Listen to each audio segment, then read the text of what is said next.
আমরা আজকে আপনাদের সামনে উপস্থিত হয়েছি বর্তমান বিশ্বের ইরান এবং ইসরায়েলের যে চলমান উত্তেজনাকর পরিস্থিতি, সেই চলমান উত্তেজনাকর পরিস্থিতি নিয়ে একটি সামারি এবং সেখান থেকে আমাদের শিক্ষা বা আমাদের করণীয় এ বিষয়ে সংক্ষিপ্ত কিন্তু গুরুত্বপূর্ণ একটি আলোচনা আপনাদের সামনে তুলে ধরার চেষ্টা করব ইনশাআল্লাহ। ইরান এবং ইসরায়েলের যে চলমান উত্তেজনা, এটি গত কয়েক দশক ধরে শুধুমাত্র পাল্টা হুমকি এবং ধমকি অথবা হম্বি এবং তম্বির মধ্যেই সীমাবদ্ধ ছিল।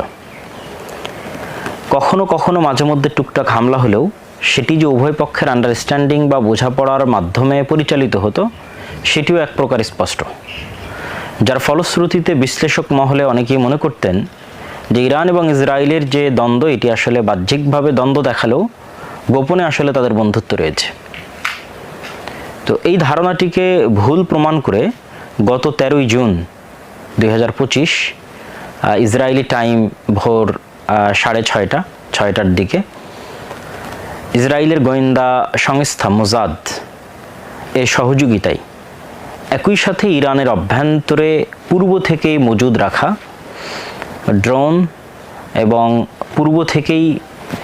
মোসাদের গোয়েন্দা সংস্থা যারা কার্যক্রম পরিচালনা করতেছিল ইরানে, তাদের সহযোগিতার মাধ্যমে এবং ইসরায়েলের ফাইটার জেটের মাধ্যমে এই উভয় শক্তিকে একত্রিত করে এক ভয়ঙ্কর এবং ভয়াবহ হামলা পরিচালনা করা হয়। যেই হামলার ভয়াবহতা আপনি ধারণা করতে পারবেন যে একটা বাহিনীর সেনাপ্রধান, শুধু একটা বাহিনী নয়,